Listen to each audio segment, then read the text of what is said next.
میں کہ مینوں ملن گے تو میں انہوں سمجھاواں گا کہ کچھ کرا کے نظر کریا کرو، کیونکہ میرے وہ دوست ہیں، میں انہیں جانتا ہوں۔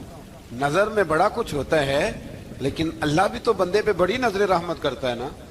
لیکن کہتا ہے 5 نمازیں پڑھ، رمضان کے روزے رکھ، زکوٰۃ فرض ہو تو ادا کر، یہ سارے کام کر، سچ بول، دیانتداری کر، پھر میں اپنے فضل سے تجھے جنت عطا کروں۔ تو یہ جو رویہ ہم نے بنایا یہ درست نہیں۔ تو فرماتے ہیں 3 پتھر میں نے مارے، اللہ نے اتنا فضل کیا کہ وہ بھی مر گیا، اور اسے چھو کے میرے پتھر آگے بڑھے تو اس کی فوج کے 30 آدمی بھی مر گئے۔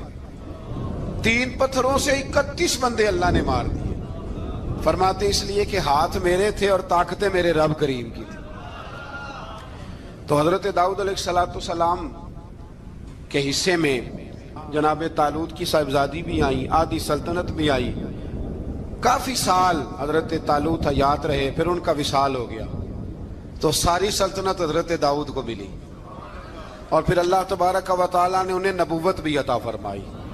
یہ دنیا میں واحد پیغمبر ہیں جو بیک وقت نبی بھی تھے اور بادشاہ بھی تھے، اور پھر اللہ نے فضل فرمایا، انہوں نے بڑی بڑی فتوحات کی۔ اور پھر حضرت داؤد کے صاحبزادے کا نام حضرت سلیمان علیہ السلام، پھر ان کے صاحبزادے کا نام حضرت۔ تو یہ ہوا کیسے؟ یہ سارا کچھ اللہ تبارک و تعالیٰ کے فضل سے ہوا، اس کے کرم سے ہوا۔ اب اس واقعہ سے ہمیں کیا پتہ چلتا ہے؟ ہمیں یہ پتہ چلتا ہے کہ رب جب فضل فرمائے نہ کسی پہ بھی، تو ہمیں اس بندے کو دیکھ کے راضی ہونا چاہیے، کوئی شکوہ نہیں کرنا چاہیے۔ اور دوسری بات یہ سمجھ لینا چاہیے کہ حکومتیں، مال، دولت یہ صرف سیاستوں سے نہیں ملتی، یہ خدا کے فضل سے ملتی۔ اور یہ بھی سمجھ لینا چاہیے کہ جو بزرگوں کے تبرکات ہوتے ہیں ان کی کیا ہی بات ہوتی ہے۔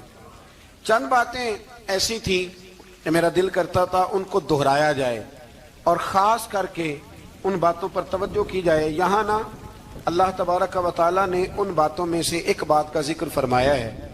یہاں 207 نمبر جو آیت ہے نا اسی پارے کی، اس میں اللہ کریم نے فرمایا کچھ لوگ ایسے ہیں جو اپنی جانیں ہی اللہ کے حوالے کر دیتے ہیں، زندگی کا مقصد دین ہوتا ہے، لٹا دیتے ہیں۔ یہ نازل کب ہوئی؟ یہ آیت مبارکہ حضرت صہیب رومی کے بارے میں نازل ہوئی۔ حضرت صہیب رومی رضی اللہ تعالیٰ عنہ بڑے مالدار تھے، مکے سے جب چلے نا تو سارا مال مکے میں چھوڑ دیا، اس لیے کہ اللہ کے رسول مدینے چلے گئے۔ فرماتے ہیں پھر میں نے مال و دولت کی پرواہ نہیں کی، پھر میں نے یہ سوچا کہ میں نے اپنے حبیب کے پاس طیبہ کے لیے جب نکلا تو کفار نے، قریش مکہ نے روکا، ہم نہیں جانے دیں گے۔ تو حضرت صہیب رومی فرمانے لگے بھی سنو، میں کمزور نہیں، میں طاقتور آدمی ہوں، اور تم میں سے کوئی ایسا مائی کا لال نہیں جو تیر چلانے میں مجھ سے زیادہ سیانا ہو، تلوار چلانے میں مجھ سے زیادہ عقل مند ہو، جانا مدینے میں نے ہے۔ اب یہ ہے کہ تم بتاؤ میرے ساتھ تیروں تلواروں سے لڑو گے یا میں تمہیں ایک سودا بتاؤں گا، سودا کرو گے؟ قریش کہنے لگے سودا کیا ہے؟ کہنے لگے میرا بڑا مال ہے، میں مکے میں دفن کر کے آیا ہوں، تم مجھے مدینے جانے دو، میں تمہیں سارے مال کا پتہ بتا دیتا ہوں۔ ہزاروں لاکھوں میں تھا مال تجارت، دیکھیں جب صحابہ مدینے جاتے تھے تو کتنی قیمت دے کے جایا کرتے تھے۔ تم مجھے جانے دو، میں تمہیں وہاں کا پتہ بتاتا ہوں۔ انہوں نے کہا جی بات ٹھیک ہے، آپ پتہ بتا دیں۔ حضرت صہیب نے ساری زندگی کی جمع پونجی ہزاروں لاکھوں میں ساری دے دی اور مدینے کے لیے تیار ہو گئے۔ اللہ کریم نے اس بات کو بڑا ہی پسند فرمایا اور فرمایا وَمِنَ النَّاسِ مَن يَشْرِي نَفْسَهُ ابْتِغَاءَ مَرْضَاتِ اللَّهِ، فرمایا کچھ لوگ ایسے ہیں جو اپنی جانیں ہی بیچ دیتے ہیں اللہ کی رضا حاصل کرنے کے لیے، اپنی جانیں بیچ دیتے ہیں۔ نَفْسَهُ ابْتِغَاءَ مَرْضَاتِ اللَّهِ، اللہ کی رضا حاصل کرنے کے لیے اپنی جانوں کو بیچ دیتے ہیں۔ تو فرمایا پھر اللہ کیا کرتا ہے؟ فرمایا واللہ رؤوف بالعباد، پھر اللہ بھی اپنے بندوں پر بڑا ہی رحم فرمانے والا ہے۔ جب یہ سارا مال دے کے مدینے پہنچے نا تو ان کے استقبال کے لیے جناب عمر پہلے سے موجود تھے۔ حضرت عمر رسیو کر کے نبی کریم کی بارگاہ میں لے گئے تو فرماتے ہیں حضور نے مجھے دیکھتے ہی فرمایا صہیب زندگی میں تم نے بڑی تجارتیں کی ہوں گی، پر یہ جو تم نے سودا کیا ہے نا یہ بڑا ہی نفع والا کیا ہے، یہ جو سودا فرمایا یہ تو نے بڑا۔ تو دین کے لیے جب آپ کوئی کام کرتے ہیں تو یہ سودا بڑا نفع والا۔ ایک مضمون اور یہاں ہے، 216 نمبر آیت میں، وہ بھی بڑا ہی سمجھنے والا ہے۔ اللہ کریم نے جب جہاد فرض کیا نا تو فرمایا کتب علیکم القتال، ہم نے تم پر قتل کرنا، قتال کرنا فرض کیا ہے۔ فرمایا ہو سکتا ہے تمہیں یہ کراہت محسوس ہو، مشکل لگے، برا لگے۔ ایک بات جو آج کی نصیحت ہے اور مضامین قرآن جو ہم سیکھ رہے ہیں اس کے اندر سے ہمیں یہ خاص چیز ہے، اس کو سمجھنا چاہیے۔ اللہ کریم نے فرمایا کہ تم پر جہاد فرض کیا گیا ہے، وَهُوَ كُرْهٌ لَكُمْ، ہو سکتا ہے تمہیں ناپسند ہو، تو ایک نہ ساری زندگی کے لیے ایک نصیحت کر دی۔ فرمایا وَعَسَىٰ أَن تَكْرَهُوا شَيْئًا، ہو سکتا ہے تم کسی چیز کو ناپسند کرو، وَهُوَ خَيْرٌ لَكُمْ، اور وہ تمہارے لیے اچھی ہو۔ اللہ اکبر، یہ وہ بات ہے اگر سمجھ میں آ گئی تو کلیجہ ٹھنڈا ہو گیا، زندگی سکون میں آ گئی۔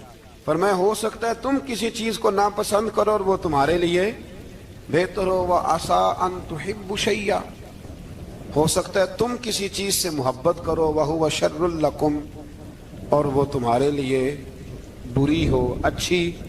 بس میرے رب نے ایک بات مسلمان کو بتا دی جو جینے کے لیے بڑی کافی ہے۔ فرمایا تم میرے اور میرے رسول کے حکم پر چلو۔ کیوں؟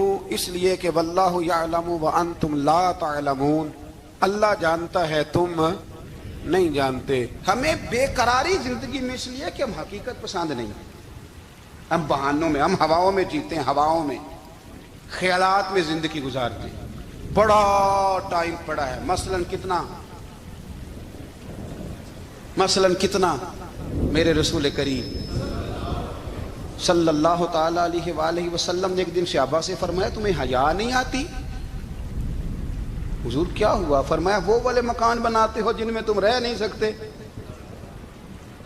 وہ والا مال جمع کرتے ہو جو کھا نہیں سکتے، حیا نہیں آتی؟ عرض کی حضور حکم کریں تو محبوب فرمانے لگے جوتے کا ایک تسمہ بند کرتا ہوں تو سوچتا ہوں دوسرا بند کرنے سے پہلے موت آ جائے گی، ایک سانس اندر جاتی ہے تو دوسرا آنے سے پہلے میں یاد کرتا ہوں کہ مجھے دنیا سے جانا ہے۔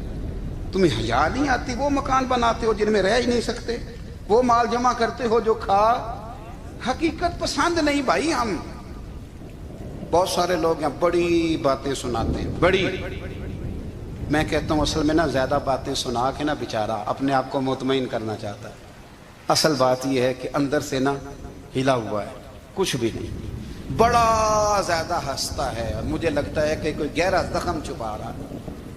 اس لیے ملمہ سازی، حقیقت پسند بنو، حقیقت پسند۔ یاد رکھنا من ترک صلاۃ متعمدا فقد کفر، میرے رسول نے حقیقت بیان کی، فرمایا جس نے ایک نماز بھی جان بوجھ کے چھوڑی اس نے رب کے رب ہونے کا انکار کیا، اس نے کفران نعمت کیا۔ یہ حقیقت ہے، کوئی کلیریفیکیشن نہیں، کوئی وضاحت نہیں۔ جو نماز نہیں پڑھتا جھوٹ بولتا ہے، غلط بیانی کرتا ہے۔ جو شخص رزق حرام کما کے کہتا ہے کہ اس کے بغیر گزارا نہیں چلتا، وہ جھوٹ بولتا ہے۔ اس لیے کہ رب فرماتا ہے جب تجھے پیدا کیا ہے تو تیرا رزق میرے ذمہ ہے۔ اللہ فرماتا ہے کہ لا یکلف اللہ نفسا الا وسعہا، میں کسی پر وہ بوجھ نہیں ڈالتا جو اٹھا نہ سکے۔ نماز فرض کیا اس کا مطلب ہے ہم پڑھنے کے قابل ہیں، اس نے ہمارے ذمہ داریاں لگائی ہیں تو مطلب یہ ہے کہ ہم ذمہ داریاں ادا کرنے کے قابل ہیں، ورنہ وہ کہتا ہے میں وہ بوجھ ڈالتا ہی نہیں جو تجھ سے اٹھایا نہ جائے۔ اگر چاہتے ہو کہ زندگی میں اطمینان ملے تو خدا را حقیقت پسندوں والی زندگی گزارو۔ یہ فضاؤں میں زندہ رہنا، ہواؤں میں، اللہ بڑا معاف کرنے والا ہے، اللہ بڑا کریم ہے، معاف کر دے گا، تو بھئی یہ بات صحابہ کو بھی پتا تھی، یہ اہل بیت کو بھی خبر تھی، تو وہ تو ایک ایک بات کا لحاظ کرتے تھے۔